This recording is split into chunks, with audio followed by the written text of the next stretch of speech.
नमस्कार, hello doctor या कार्यक्रमात मी डॉक्टर महेश चिटणीस सर्व प्रेक्षकांचं मनपूर्वक स्वागत करतोय। आपल्या आजच्या कार्यक्रमाचा विषय आहे तो आहे असाध्य रोगांवरती प्रेडिक्टिव्ह होमिओपॅथी। अर्थातच आजच्या कार्यक्रमामध्ये खास करून आपण त्वचारोगांमध्ये सोरायसिस सारखा जो असाध्य आजार आहे ज्याच्यावरती प्रेडिक्टिव्ह होमिओपॅथीने कशा रीतीने आपल्याला मात करता येईल हे आपण जाणून घेणार आहोत। ह्याच बरोबरीने पांढरे डाग ज्याला ल्युकोडर्मा व्हिटिलिगो असं संबोधलं जातं, ह्या व्यतिरिक्तही त्वचेचे विविध प्रकारचे आजार आहेत ज्याच्यामध्ये एक्झिमा आहे आणि आपल्याला माहितीच आहे की त्वचा रोगांवरती कोणते ठोस उपचार आज आधुनिक शास्त्रात उपलब्ध नाहीत। म्हणूनच प्रेडिक्टिव्ह होमिओपॅथीकडे सर्व जग आशेचा किरण म्हणून बघतंय ह्या असाध्य आजारांसाठी। पण केवळ त्वचारोग नव्हे, अनुषंगाने ॲलर्जी आणि अस्थमा किंवा दम्यासारखा जो आजार आहे त्याच्यासाठी सुद्धा आज ठोस उपचार आधुनिक शास्त्रात उपलब्ध नाहीयेत। पण प्रेडिक्टिव्ह होमिओपॅथीचा वापर करून आपण ह्या सर्व आजारांतून मुक्त होऊ शकता। प्रेडिक्टिव्ह होमिओपॅथी अर्थातच त्वचारोग किंवा अस्थमापुरती मर्यादित नाही तर सर्व प्रकारच्या दीर्घकालीन आजारांसाठी प्रेडिक्टिव्ह होमिओपॅथीमध्ये आज उपचार उपलब्ध आहेत, ज्याच्यामध्ये कॅन्सर सारखा भयावह आजार असो किंवा विविध प्रकारचे आज जीवनशैलीमुळे येणारे जे आजार आहेत ज्याच्यामध्ये diabetes, blood pressure, heart disease सारखा आजार आहे, खास करून रुमॅटिड आर्थरायटिस किंवा संधिवात, सांधेदुखी सारखा आजार आहे।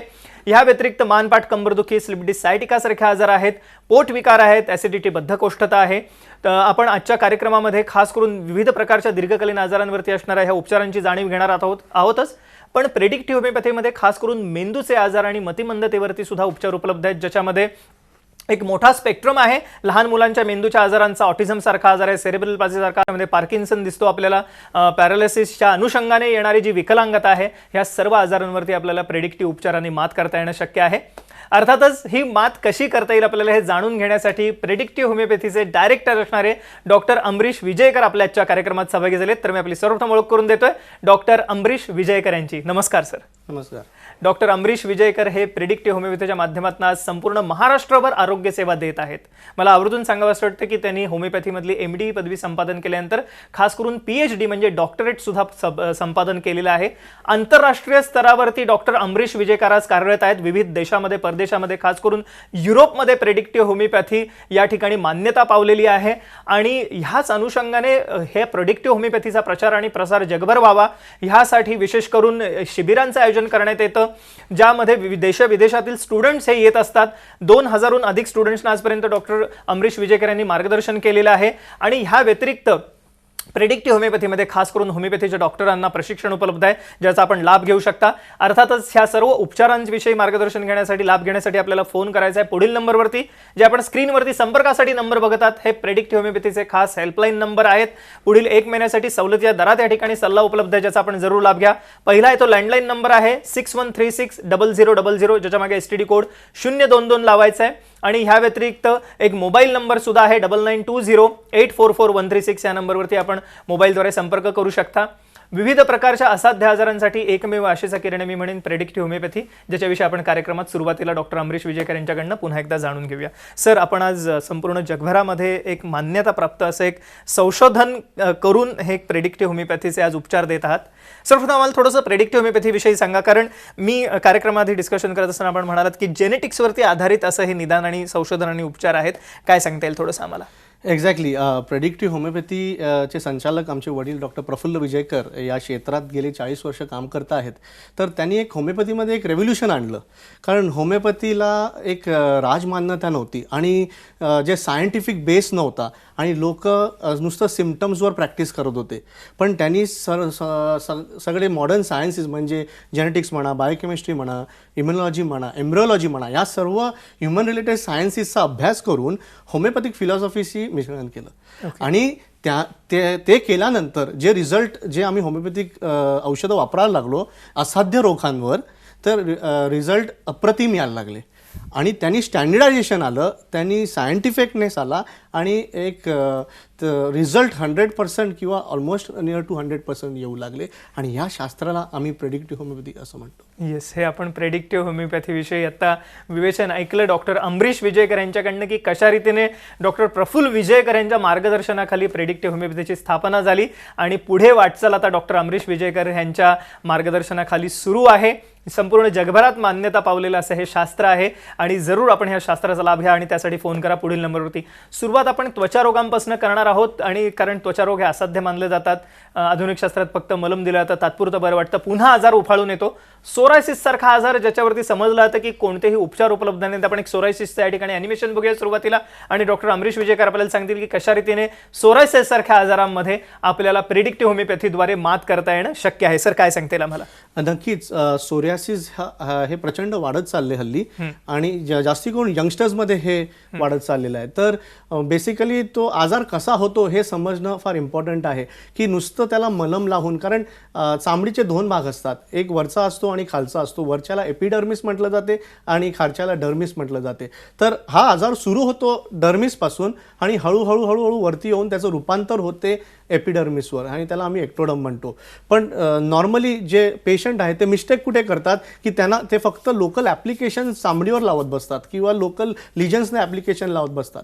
ते कितीही लावत गेले तरी तो आजार कधीही परमनंट बरा होऊ शकत नाही, कारण त्याचा मूळ जो कॉज आहे तो डर्मिसमध्ये आहे आणि तिथे सेलची सायकल आहे ती नॉर्मल 14 to 21 डेज असते. ती सेल सायकल 4 to 7 डेज किंवा 4 to 10 डेज होते आणि त्यामुळे हा आजार वाढू लागतो. तर आम्ही संपूर्ण त्या पेशंटची हिस्ट्री घेऊन त्याचा अभ्यास करून त्याचं कॉन्स्टिट्युशनल सिमिलिमम असं काढून आम्ही त्याची इम्युनिटी ही रेग्युलेट करतो आणि ही रेग्युलेट इम्युनिटी झाल्यानंतर शरीराची प्रतिकारशक्ती वाढते, ती सेल सायकल रिपेअर होते आणि हळूहळू जी सेल सायकल 4 to 7 डेज झालेली आहे ती हळूहळू 14 to 21 डेज व्हायला लागते आणि ते लिजन्स कमी व्हायला लागतात. म्हणून हे गैरसमज आहे की बाहेरून लावण्याने, मी बाहेरून औषध लावल्याने तो आजार संपूर्ण बरा होतो, हे चुकीचं आहे. कारण त्याचं रूपांतर दुसऱ्या आणि मोठ्या आजारातही होऊ शकते आणि हा आजार परमनंट बरा होऊ शकतो आणि रिकरंट होत नाही. कारण सोरियासिस हे म्हटलं जाते की हा रिकरिंग आजार आहे आणि हा सायकोसोमॅटिक आजार आहे.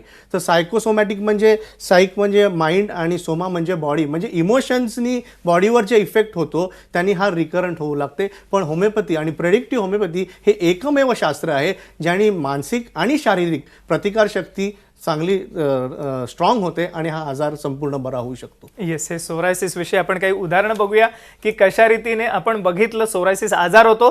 अर्थातच सोरायसिस वरती प्रेडिक्टिव्ह उपचार घेऊन सोरायसिसनं मुक्त झालेले रुग्ण आपण आता लॅपटॉपवरती बघणार आहोत. आपण बघूया लॅपटॉपकडे. आपण ही केस स्टडी पाहूया. हा यंग मुलगा होता, त्याला जवळजवळ 2 ते 3 वर्ष सोरियासिस होतं आणि त्यांनी सगळे उपचार केले, ॲलोपॅथी, आयुर्वेदिक, इव्हन दुसरी होमिओपॅथी सुद्धा करून बघितलं, पण काही फरक पडला नाही आणि इतकं सिव्हिअर होतं की त्याला शेवटी कपडे घालणं सुद्धा डिफिकल्ट होतं.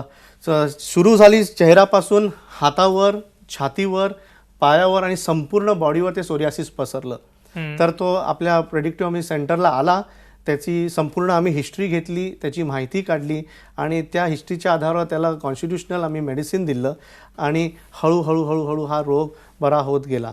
तर हे त्याची छाती आहे जिथे संपूर्ण वाढलेलं. पण याच्यावर अजून एक मी सांगू इच्छितो की हा आजार जो आहे तो सायकोसोमॅटिक आपण म्हणतो, पण तो सगळ्यांना होत नाही. बरोबर. म्हणजे सेन्सिटिव्ह लोक असतात त्यांनाच हा आजार होतो आणि मूळ कारण जे मानसिक इमोशन्स आहेत ते त्या शरीरावर काम करायला लागतात.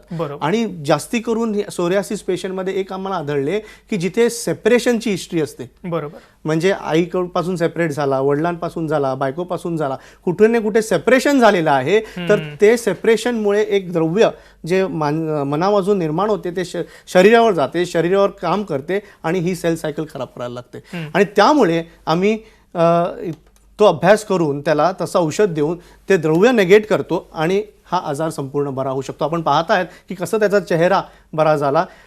दुसरी गोष्ट, जे सोरियासिस पेशंट कुठच्याही ट्रीटमेंटच्या अंडर आहेत आणि खास करून होमिओपॅथिक ट्रीटमेंटच्या अंडर, तर हा आजार वरून खालीच गेला पाहिजे. म्हणजे चेहरा पहिला क्लिअर झाला पाहिजे, मग त्याचं हात पाय क्लिअर झाले पाहिजेत, मग त्याची छाती क्लिअर झाली पाहिजे आणि मगच त्याचे पाय क्लिअर झाले आहेत.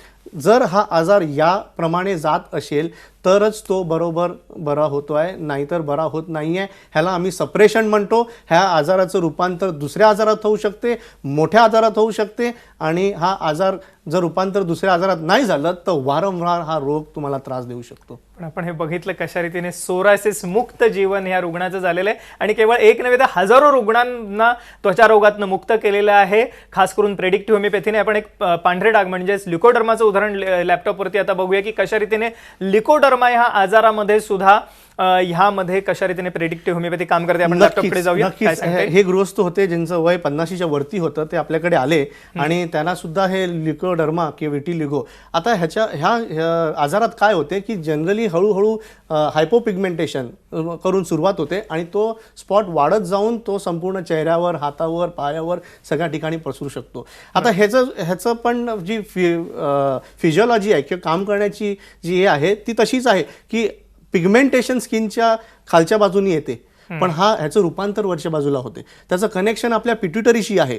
तर पिट्युटरीमधून जे द्रव्य निघते ते जाऊन आपले पेशी असतात, मिलॅनोसाइट्स असतात, त्याला स्टिम्युलेट करतात आणि मग तिथून मिलॅनिन बनते आणि मिलॅनिन हे नॉर्मल पिगमेंटेशन तुम्हाला देते. पण हे काय कारण असतो आणि इथे सुद्धा मानसिक कॉज हा असतोच. मग जास्ती करून आम्ही विटिलिगो किंवा लिकोडर्माच्या केसमध्ये पाहिले की जिथे सेपरेशन किंवा लॉसची हिस्ट्री आहे किंवा loss from the loved one झालेला आहे, तिथे प्रेम नाही मिळालेलं आहे किंवा कोणाची मृत्यू झालेली आहे घरात, तिथे हा आजार सुरू होतो. तर त्या लेवलला जाऊन आम्हाला त्या इमोशनल पॅटर्नवर आम्हाला ट्रीटमेंट द्यायला लागते. तिथे स्टिम्युलस देऊन किंवा राईट कॉन्स्टिट्युशनल सिमिलिमम देऊन तो द्रव्य नेगेट करून त्याचं हॉर्मोन जो बनतो आहे पिट्युटरीमधून तो नॉर्मली मिलानोसाइट्सला स्टिम्युलेट करायला लागतो. मिलानोसाइट स्टिम्युलेट झाल्यानंतर तिकडे हळूहळू पिगमेंटेशन यायला लागते. अच्छा, दुसरं ह्याच्यामध्ये मी सांगू इच्छितो की ह्याच्यावर लोकल ॲप्लिकेशन लावू नये. कारण तुम्ही लोकल ॲप्लिकेशन लावून तुम्ही जर उन्हात बसलात तर तिथे फक्त लोकल मिलानोसाइट स्टिम्युलेशन होते आणि त्यांनी तुम्हाला फक्त असे डॉट ब्राऊन डॉट्स येतील तिथे, पण तुम्हाला नॉर्मल नॅचरल पिगमेंटेशन होणार नाही. हे आतमधून ही क्रिया आहे, ही प्रोसेस आहे ज्या बॉडीमध्ये ही क्रिया आणि प्रोसेस करेक्ट केली पाहिजे, ना की त्याचा इफेक्ट ट्रीट केला पाहिजे. हा आपण इफेक्ट नुसता ट्रीट करत राहिलो तर ह्या आजाराचं रूपांतर सुद्धा मोठ्या आजारात होऊ शकते किंवा हे स्पॉट्स वाढत जातील आणि हळूहळू संपूर्ण शरीरावर फैलू शकते. आपण आता जाणून घेणार आहोत अस्थमा ॲलर्जी सारखा जो आजार आहे ज्याला ऑटोइम्युन डिसीज म्हटलं जातं आणि ह्या आजारामध्ये सुद्धा कोणतेही ठोस उपचार आधुनिक शास्त्रात उपलब्ध नाही आहेत. आणि ह्या व्यतिरिक्त सांधेदुखीविषयी आपण जाणून घेणार आहोत ज्याच्यामध्ये रुमॅटॉइड आर्थरायटिस सारखा आजार आहे ज्याला ऑटोइम्युन संबोधलं जातं. तर एकंदरीतच सर पुन्हा एकदा कार्यक्रमात चर्चेकडे वळत असताना तत्पूर्वी प्रेक्षकांसाठी नंबर देऊन आपण जे संपर्कासाठी स्क्रीनवर नंबर बघत आहात ते जरूर टिपून घ्या. हे प्रेडिक्टिव्ह होमिओपॅथीचे नंबर आहेत, हेल्पलाईन नंबर आहेत ज्यावरती आपण फोन करू शकता, मार्गदर्शन घेऊ शकता, अपॉइंटमेंटही घेऊ शकता. प्रेडिक्टिव्ह होमिओपॅथीमध्ये सर्व प्रकारच्या असाध्य आजारांसाठी उपचार उपलब्ध आहेत ज्याचा जरूर लाभ घ्या. ज्याच्यामध्ये खास करून आजच्या कार्यक्रमातले जे विषय आहेत त्वचारोग म्हणजे ज्याच्यामध्ये सोरायसिस, पांढऱ्या डागांविषयी आपण बोलत आहोत, अस्थमा ॲलर्जीविषयी बोलत आहोत, सांधेदुखी, मानपाट कमरदुखीविषयी बोलत आहोत. पण ह्या व्यतिरिक्त मधुमेह, हृदयरोग, ब्लड प्रेशर सारखा आजार आहेत, पोट विकार आहेत, विविध प्रकारचे न्यूरोलॉजिकल डिसऑर्डर्स, मेंदूचे विकार आहेत, मतिमंदता आहे ज्याच्यामध्ये ऑटिझम सारखा आजार आहे किंवा विविध प्रकारचे इतरही मेंदूचे आजार आहेत ह्याच्यावरती सुद्धा ठोस उपचार उपलब्ध आहेत प्रेडिक्टिव्ह होमिओपॅथीमध्ये ज्याचा आपण जरूर लाभ घ्या. कार्यक्रमात ठेवत असताना सर मगाशी आपण फार सुंदर विवेचन केलं सोरायसिस आणि पांढऱ्या डागांबद्दल आणि त्वचेच्या आजारांवरती आपण उदाहरणही बघितली. आपण एक अस्थमाविषयी ॲनिमेशन बघूया आणि आम्हाला सांगा की अस्थमा या आजारामध्ये कशा रीतीने प्रेडिक्टिव्ह होमिओपॅथीने आपल्याला मात करता येईल, काय सांगता येईल? नक्कीच अस्थमा राईट दृष्टिकोनातून समजणं फार गरजेचं आहे. कारण लोकांना काय वाटतंय की हा जो त्रास आहे हा फक्त सुपरफिशियल आहे आणि हा फक्त वेदरमुळे होऊ शकतो, काय खाण्याने होऊ शकतो, काय ॲलर्जीजने होऊ शकतो. तसं नाही आहे. हा मुख्य जो आजार असतो ही आपली जी श्वास नळी असते ती सेन्सिटिव्ह होऊन जाते आणि ती स्पाझममध्ये जात असते. हे स्पाझम हळूहळू वाढत जातात आणि ब्रिदिंग डिफिकल्टी होते, ती नळी बारीक होत जाते आणि श्वास कोंडला जातो. तर हे त्याला आता कन्व्हेन्शनल मेडिसिनमध्ये ट्रीटमेंट हा भाग म्हटला तर फक्त पेशंट ॲट द मोस्ट. पण काय होते जसं जसं तुम्ही ट्रीटमेंट घेत जातात तसा आजारही वाढत जातो, आजार वाढते, वय वाढते आणि आपण जे खात असतो नॉर्मली तसं खाणं पण आपलं कमी कमी होत जाते कारण ह्या गोष्टीला आपण ॲलर्जिक असतो. आणि ह्याचा मुख्य जे आम्ही बघितलं ते लहान मुलांमध्ये खूप मानसिक परिणाम होतो आणि त्यामुळे ते एक नेगेटिव्ह मोडमध्ये जातात, एक कॉन्फिडन्स लो होऊन जातो आणि अस्थमा तो होतोच पण मेंटल आजार पण त्यांनी सुरू व्हायला लागतो. तर होमिओपॅथीमध्ये आणि खास करून प्रेडिक्टिव्ह होमिओपॅथीमध्ये आम्ही त्याचं ॲनालिसिस करतो की का ह्या मुलाची श्वास नाही सेन्सिटिव्ह आहे, का तो रिकरंट स्पाझममध्ये जातो आहे. हे रिकरंट स्पाझम जे आहेत ते त्याची टेंडन्सी काढली पाहिजे, त्याचा प्रोसेस ट्रीट केला पाहिजे. कारण हे स्पाझम हा इफेक्ट आहे, त्याचा आफ्टर इफेक्ट आहे. पण कॉझेटिव्ह फॅक्टर काय आहे आणि कॉझेटिव्ह फॅक्टर हा मनामध्ये असतो. कॉझिटिव्ह फॅक्टर हे इमोशन्स असतात आणि हे इमोशन्स रेग्युलर म्हणजे सारखं त्या मुलाला त्रास देऊन त्या श्वासनळीवर अफेक्ट करत राहतात. आता इमोशन म्हणजे कुठचे इमोशन झाले? जास्ती करून हे आम्ही अस्थमाचे त्रास अशा मुलांमध्ये पाहिले आहेत जे भित्री असतात, ते घाबरट असतात किंवा ज्यांचे आई वडील फार स्ट्रिक्ट असतात. तर हे सायकोलॉजी किंवा चाइल्ड सायकोलॉजी हे आई वडिलांना कळत नाही. तो मुलगा जरी दाखवत नसला तरी त्याच्या मनामध्ये ती भीती असते. त्या भीतीने एक कॉन्स्ट्रिक्शन निर्माण होते आणि ते कॉन्स्ट्रिक्शन निर्माण झाल्यामुळे ते हळूहळू तो त्रास वाढायला लागतो. तर आम्ही तो सर्व त्या माइंड मेंटल स्टेटचा अभ्यास करून त्याच्यावर त्याला औषध देतो. जणू काय जे भीतीने जो द्रव्य निर्माण झालेलं आहे, ज्या द्रव्यामुळे हे कॉन्स्ट्रिक्शन होते आहे ते तिकडे निगेट व्हायला लागते आणि as a after effect gradually त्याचं स्पाझम्स कमी व्हायला लागतात आणि श्वासनळी व्यवस्थित ओपन व्हायला लागते आणि ब्रीदिंग पॅटर्न नॉर्मल व्हायला लागतात. हेच आपण एक उदाहरण बघूया लॅपटॉपवरती या अनुषंगाने की त्यांना काय अनुभव आलाय प्रेडिक्टिव्ह होमिओपॅथीला व्हिजिट केल्यानंतर. After 1 month or 2 months, so sometimes regularly I have to give him nebulization. Complete like oral medicines was there, 1 week antibiotic. I have to complete the course.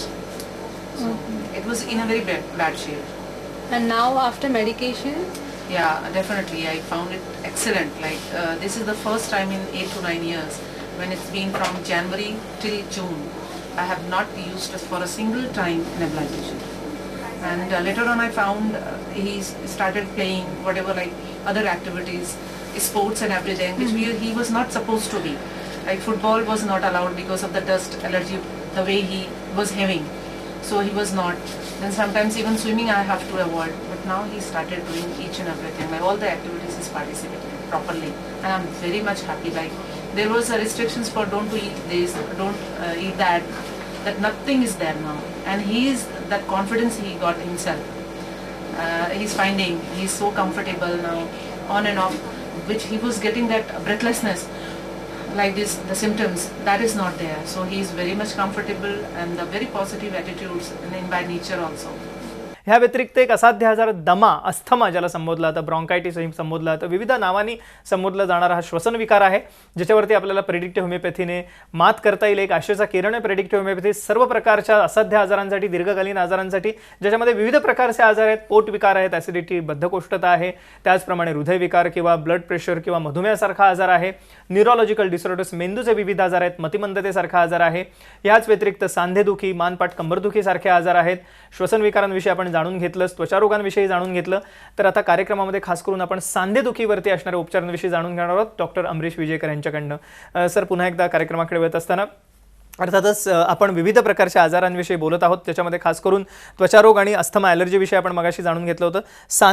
संधिवात किंवा जो रुमॅटॉइड आर्थरायटिस हा आजार आहे हा पण एक autoimmune आजार समजला जातो आणि हे सगळेच आजार ऑटोइम्युन अशा स्वरूपात मोडतात. सोरायसिस आहे, अस्थमा ॲलर्जी आहे किंवा संधिवात ज्याला रुमॅटॉइड आर्थरायटिस म्हटलं. आता आपण एक क्लिप बघूया की कशा रीतीने ह्या आजारांमध्ये सांधेदुखी निर्माण होते आणि ह्याच्यावरती मात करता येईल प्रेडिक्टिव्ह होमिओपॅथीद्वारे. पण तत्पूर्वी आपण जे संपर्कासाठी स्क्रीनवर नंबर बघतात ते जरूर टिपून घ्या. हे प्रेडिक्टिव्ह होमिओपॅथीचे हेल्पलाईन नंबर आहे ज्याच्यावरती आपण फोन करू शकता, अपॉइंटमेंट घेऊ शकता. पुढील 1 महिन्यासाठी सवलती दरात सल्ला उपलब्ध आहे, ज्याचा जरूर लाभ घ्या. सर, काय सांगतील आपण आर्थरायटिस विषयी काय सांगू शकाल? नक्कीच प्रेडिक्टिव्ह होमिओपॅथीमध्ये ह्याचं उत्तर आहे.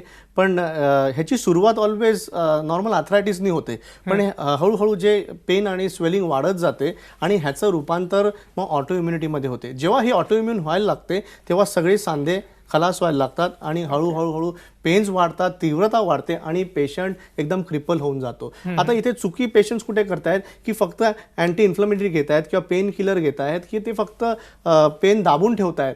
पण त्याचा इलाज कोण करणार, त्याचं कारण कोण काढणार, त्याची ऑटो इम्युन कशी काढणार? तर हे फक्त होमिओपॅथी आणि प्रेडिक्टिव्ह होमिओपॅथीनी तुम्हाला ऑटो इम्युनिटी रिव्हर्स करता येते आणि हा रुमॅटॉइड आर्थरायटिसचा पेशंट संपूर्ण बरा होऊ शकतो. पण त्याला राईट औषध. आपण एक क्लिप बघूया गुडघ्याची, ह्या अनुषंगाने गुडघ्याची आणि त्याच अनुषंगाने लॅपटॉपवरती आपण केस बघूया. गुडघ्यावरती कशा रीतीने याचा दुष्परिणाम होतो आणि गुडघेदुखी निर्माण होते आपण बघत आहोत. आपण केस बघूया. येस, काय सांगता येईल? ही एक यंग लेडी होती, ती कम्प्लिटली क्रिपल्ड होती. तिला क्लिनिकमध्ये आपल्या उचलून आणलेलं लिटरली, आपण बघताय स्क्रीनवर. हळूहळू जशी ट्रीटमेंट तिची चालू झाली तशी ती थोडी करून चालायला लागली. तिचे डिफॉर्मिटीजसुद्धा बरे झाले. जे हाताचे आणि पायाचे डिफॉर्मिटीज होते तेही सुद्धा इम्प्रूव्हमेंट व्हायला लागली. ती आपल्या क्लिनिकला फ्रीली मोबाईल मूव्ह व्हायला लागली आणि इंडिपेंडंट झाली आणि आता तुम्ही लास्ट बघाल तर तिला सगळे पायही हलवता येतात आणि तिला मांडी घालून सुद्धा खुर्चीवर बसता येते.